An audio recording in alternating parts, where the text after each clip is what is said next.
Yes, ready. 80 watts per minute. Start. सभापति महोदय, मैं वित्त विधेयक का समर्थन करने के लिए खड़ा हुआ हूँ। विश्व की बिगड़ती हुई अर्थव्यवस्था को ध्यान में रखते हुए देश की अर्थव्यवस्था को बचाने के लिए माननीय वित्त मंत्री जी और उनके सहयोगी जिस सूझबूझ से काम कर रहे हैं, उसके लिए मैं वित्त मंत्रालय के तीनों मंत्रियों को बधाई देता हूँ। यह बजट बड़ी समझदारी से तैयार किया गया है। बजट में 20 सूत्री कार्यक्रम का जिसका हर वर्ग और हर राजनीतिक पार्टी में स्वागत किया है, समावेश किया गया है। सस्ते भाव की दुकान खोलने और ग्रामीण क्षेत्रों में उद्योग लगाने की ओर ध्यान देकर ग्रामीण लोगों और नौजवानों के शहरों की ओर भागने पर रोक लगाने का प्रयत्न किया गया है।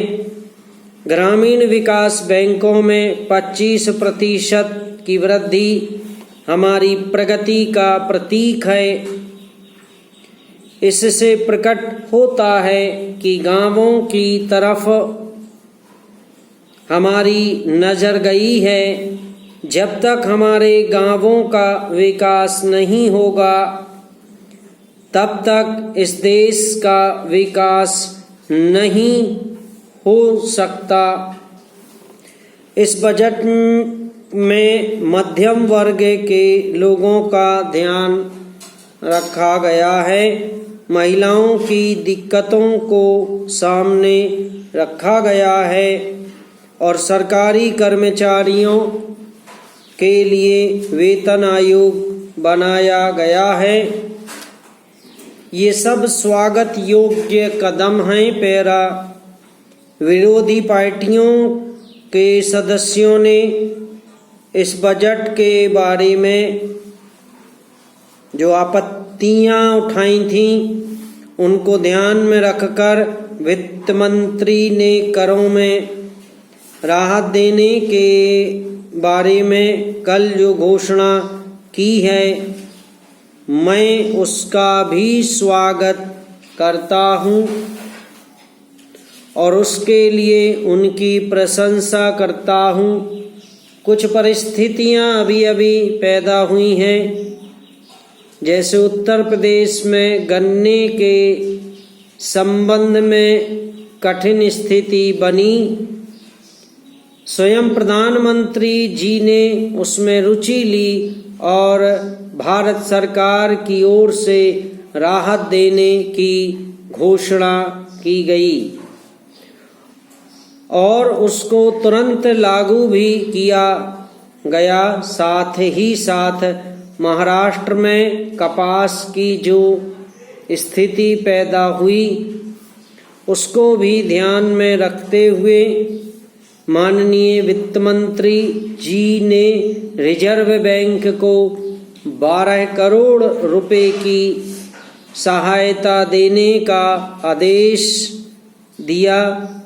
ये ऐसी परिस्थितियां हैं जो अचानक खड़ी हो जाती हैं, लेकिन वित्त मंत्रालय बड़ी समझदारी से फौरन उनके संबंध में कार्यवाही करता है। पैरा इसी प्रकार जो बेमौसम बरसात हुई, उसका गेहूं की फसल पर असर पड़ा, उस पर भी भारत सरकार ने ध्यान दिया। ये ऐसी बातें हैं जिन पर टीका करना बड़ा सरल है। हर व्यक्ति अपने देश में विकास चाहता है, लेकिन दूसरी ओर करों की आलोचना भी की जाती है।